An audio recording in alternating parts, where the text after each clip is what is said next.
तकरीबन 3 से 3.5 लाख लोगों का हुजूम नीले रंग में लगा हुआ था। वे रिश्ते नाते आदि के चक्कर में भी पड़कर अब इनको अपना एक भी वोट देकर खराब नहीं करना। और इसके बीच बहन कुमारी मायावती जिंदाबाद जिंदाबाद के नारे लग रहे थे। नसीमुद्दीन सिद्दीकी, बाबू सिंह कुशवाहा, सतीश चंद्र मिश्रा, ये वो कद्दावर नेता थे जिनकी बसपा में तूती बोलती थी। इन सब ने मायावती को एक माला पहनाई। वो माला थी एक हजार के नोटों की। कि आज के बाद मैं फूलों की या किसी लड़ियों की माला नहीं पहनूंगी, और जब पहनूंगी सिर्फ नोटों की माला पहनूंगी। मायावती ने अपनी चोटी खुद कटवा दी और अब वही मायावती गायब हो चुकी है 2012 के बाद से। वो आयरन लेडी एक बार फिर टक्कर लेने आ गई है। उसने अपने कार्यकर्ताओं से साफ तौर पर कह दिया है, एक भी लापरवाही, एक भी ढीलापन बर्दाश्त नहीं किया जाएगा। और मायावती फिर एक बार, 5वीं बार, खेती जब आधुनिक होगी तभी तो देश की तरक्की मुमकिन होगी। उत्तर प्रदेश के हमारे अन्नदाता अब पारंपरिक खेती से आगे बढ़कर आधुनिक तकनीक को अपना रहे हैं और इस सफर में उत्तर प्रदेश सरकार हर कदम पर उनके साथ खड़ी है। मुख्यमंत्री योगी आदित्यनाथ के नेतृत्व में प्रदेश के किसानों को आधुनिक कृषि यंत्रों जैसे ट्रैक्टर, कल्टीवेटर, हार्वेस्टर और अत्याधुनिक कृषि ड्रोन पर 40% से 80% तक का भारी अनुदान यानी सब्सिडी दी जा रही है। अब ना तो दफ्तरों के चक्कर काटने की मजबूरी है और ना ही किसी बिचौलिए का डर। पारदर्शी किसान सेवा के तहत agridarshan.up.gov.in पोर्टल पर घर बैठे ऑनलाइन बुकिंग कीजिए, टोकन पाइए और अपनी पसंद का कृषि यंत्र घर ले आइए। साल 2017 से अब तक राज्य में 3 लाख से अधिक कृषि यंत्र सब्सिडी पर दिए जा चुके हैं। पूरी पारदर्शिता के साथ डिजिटल वेरिफिकेशन के बाद अनुदान की राशि सीधे डीबीटी के माध्यम से किसान भाइयों के बैंक खातों में पहुंचाई जा रही है।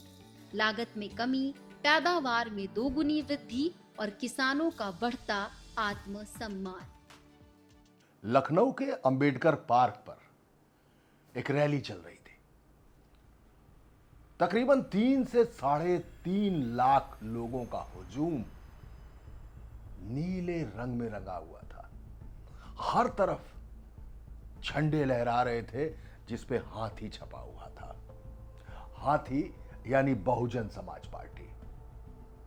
और इसके बीच बहन कुमारी मायावती जिंदाबाद जिंदाबाद के नारे लग रहे थे। इसी बीच मंच पर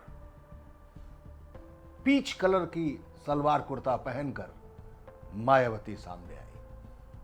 नसीमुद्दीन सिद्दीकी, बाबू सिंह कुशवाहा, पवन सागर, सतीश चंद्र मिश्रा, ये वो कद्दावर नेता थे जिनकी बसपा में तूती बोलती थी। इन सब ने मायावती को एक माला पहनाई। एक ऐसी माला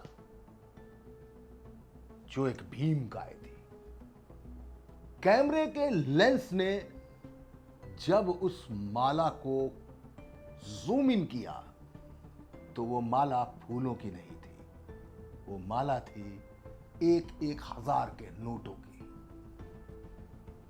अचानक पूरा देश जान गया कि आज मायावती ने नोटों की माला पहनी है।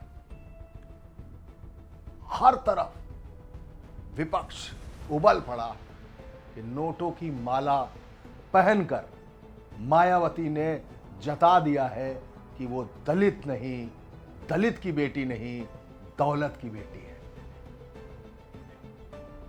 मेरे जैसा रिपोर्टर भी हैरान था क्योंकि ऐसा कभी नहीं देखा था। अगले दिन मायावती ने बहुजन समाज पार्टी कार्यालय में एक प्रेस कॉन्फ्रेंस बुलाई। हम सब जितने भी रिपोर्टर्स थे केवल इसी बात का इंतजार कर रहे थे कि आज सवाल दागेंगे और सवालों की शक्ल में बारूद उगलेंगे, तेजाब उगलेंगे कि आखिर एक नेता नोटों की माला कैसे पहन सकता है। कमांडो से घिरी हुई मायावती फिर मंच पे आई। याद रखिएगा, ये बात 2010-11 के आसपास की है, जब खुद मायावती उत्तर प्रदेश की मुखिया थी, सत्तासीन थी। मायावती मंच पे आई, कार्यकर्ताओं ने मंच के पीछे रखी एक माला उठाई और उन्हें पहनाई। ये माला फिर नोटों की थी और हम सब भौचक्के रह गए। मायावती ने बैठकर माइक उठाया और कहा कि आज के बाद मैं फूलों की या किसी लड़ियों की माला नहीं पहनूंगी और जब पहनूंगी सिर्फ नोटों की माला पहनूंगी। Style of politics. मायावती का परसेप्शन ही अलग है। कभी वो अपने जन्मदिन पर तोहफे लेती हैं, कभी सोने में तोली जाती हैं, कभी सोने का हीरे से जड़ा हुआ मुकुट पहनती हैं, तो कभी सोने की जंजीरें। ये मायावती है। और जानते हैं क्यों है? इसलिए कि मायावती ने हमेशा अपने विरोधियों को सिर्फ इसी में उलझा के रखा कि आज गिफ्ट में ये मिला, आज सोने का मुकुट पहना, आज नोटों की माला पहनी। आप इसी में उलझे रहिए। नाली, खड़ंजा, सड़क, पानी, किसान सब भूल जाइए, केवल इतने पर ही बयान दीजिए। यह है मायावती। काशीराम पंजाब से चले साइकिल पर और दलित आंदोलन का बीज बो के निकले। BS4, DS4, बैम सेफ, ये वो सारे संगठन थे छोटे छोटे जो घर कर चुके थे, सिर्फ इलाकों में नहीं, सिर्फ मोहल्ले और झुग्गियों में नहीं, बल्कि सरकारी दफ्तरों में भी।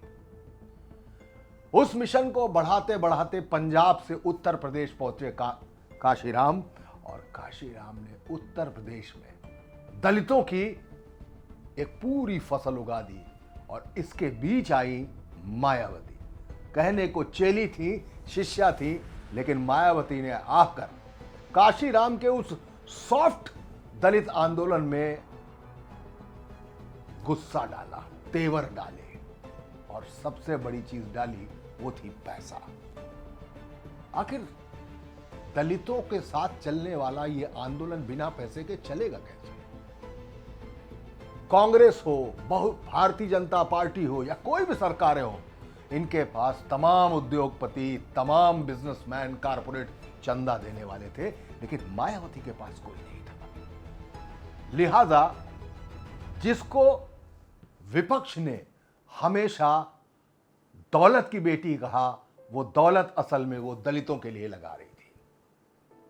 मायावती ने अपनी चोटी खुद कटवा दी। जानते हैं क्यों? क्योंकि चोटी बनाने में वक्त लगता था। उन्होंने साफ कहा कि छोटे बाल मेरा टाइम बचाते हैं, और वो तेवर लाकर मायावती ने 4 बार उत्तर प्रदेश में सरकार बनाई। ये वो मायावती है जिन्होंने कांग्रेस से डील की थी कि हम आपका समर्थन करेंगे बशर्ते प्रधानमंत्री मुझे बनाया जाए।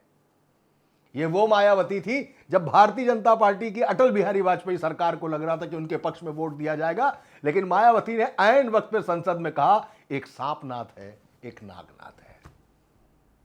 और अब वही मायावती गायब हो चुकी है 2012 के बाद से। कोई आंदोलन नहीं, कोई सभा नहीं, कोई कुछ नहीं। और जो हाथी था उसने तो एक चुनाव में अंडा दे दिया, एक भी सीट नहीं आई।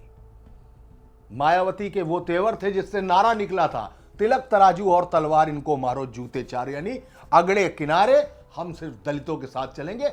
और सिर्फ जाटों नहीं, पासी, मौर्य, काछी, कुम्हार, प्रजापति, माली, सैनी, निषाद, जाटव, कोरी, ये सारे वो लोग थे, वाल्मीकि, जो जुड़कर मायावती के साथ इंटैक्ट हो गए। थंपिंग मेजॉरिटी के साथ उत्तर प्रदेश में 2007 की गवर्नमेंट बनी। ये चौथी गवर्नमेंट थी। मायावती ने इन सारी चीजों को समेट के सरकार तो चलाई, लेकिन अचानक एक बहुत बड़ा घोटाला हो गया। उस घोटाले का नाम था national rural health mission. 10,000 crore के इस घोटाले में 3 सीएमओ मारे गए, 6 ऐसे लोग मिले जो संदिग्ध हालतों में मरे पाए गए, 150 से ज्यादा अफसर, ठेकेदार, इंजीनियर जेल में चले गए। अब एक बार फिर 2027 के चुनाव के मद्देनजर मायावती फिर अपने हाथी पर निकल पड़ी हैं। उस हाथी का नीला रंग फिर दिखाई देने पड़ा लगा है।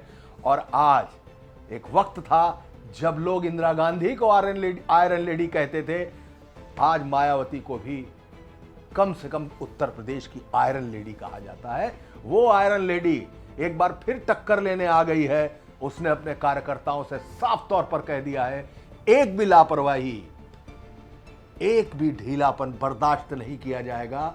और मायावती फिर एक बार 5वीं बार सरकार बनाने का ऐलान कर चुकी है। 2 सभाएं हो चुकी हैं, तमाम बैठकें हो चुकी हैं, और एक बार फिर ब्राह्मणों को अपनी ओर खींचने के लिए उन्होंने एक नई चाल चल दी है। एक बार फिर नारा होगा, ब्राह्मण शंख बजाएगा, हाथी बढ़ता जाएगा। यहां से मायावती का नई आगाज, एक नई शुरुआत सामने दिखाई दे रही है।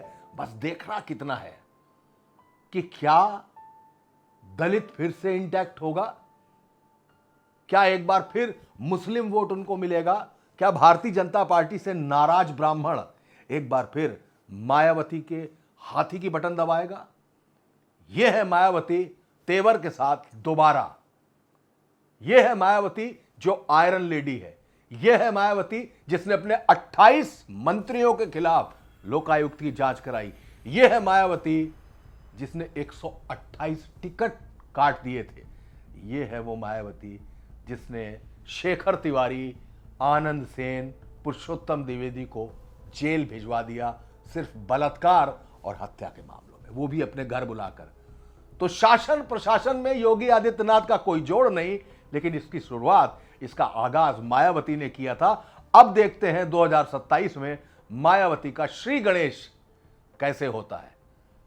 आज इतना ही, अगली बार फिर किसी और मुद्दे पर बात होगी रेडिंग पर।